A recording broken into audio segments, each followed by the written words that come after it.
Do you know that Mughals were actually one of the most important kings and rulers in the medieval Indian history? And when it comes to medieval Indian history, for your exams, when to understand medieval Indian history, two kingdoms during the medieval period are most important. One is the Delhi Sultanate, the other is the Mughals. Now, rather than the political contributions of these kings, which you'll obviously find in different books which you study or different sources, there's actually these intriguing facts about their life, which makes these kings extremely important and their contributions to Indian society, Indian culture, particularly the food traditions of India, is rather special. Let me give you an example for this. Approximately 1325, about 1325, Delhi was being ruled by Muhammad bin Tughlaq. Now, Tughlaqs were a Turk Mongol dynastical rule who were ruling the Sultanate region, and Muhammad bin Tughlaq was one of the most important kings, the second king in the Tughlaq dynasty. During Muhammad bin Tughlaq's period, there is an interesting story about a foreigner who visited his court, Ibn Battuta. Now, Ibn Battuta was a visitor from Morocco who was visiting the court of Muhammad bin Tughlaq, and Ibn Battuta actually talks to us for the first time about an interesting food item which today represents Indian culture. The famous Uzbeki pastry sambusak, which today Indians call samosa. Samosa and tea remain the rather most sentimental and emotional contribution and combination in India. In fact, some Moroccan traveler Ibn Battuta, in his book Safar Nama Rihala, did talk about how the samosa was being served in the court of Muhammad bin Tughlaq.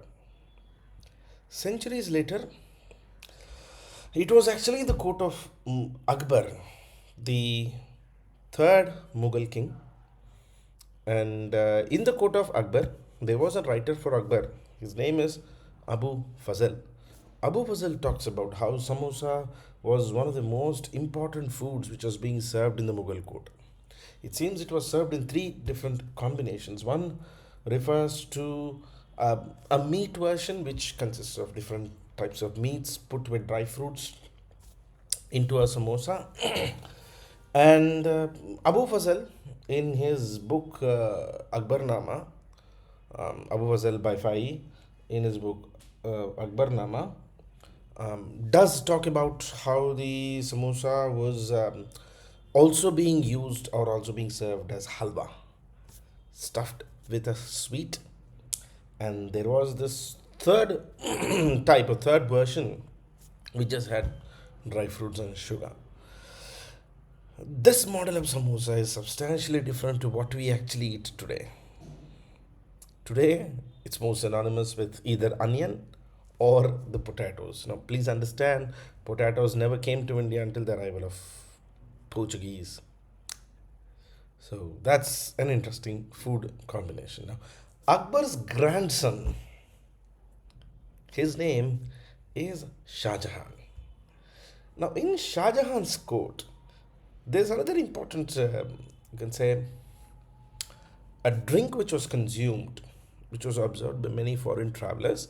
He, it is commonly referred to at that time as kahwat al-bun.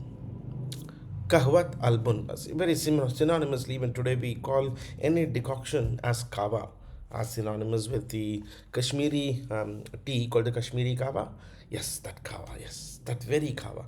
Kawat al-bun. We believe kawat al-bun is basically decoction of beans, which refers to one of the first official servings of coffee. Mughal court rather had extremely unique foods.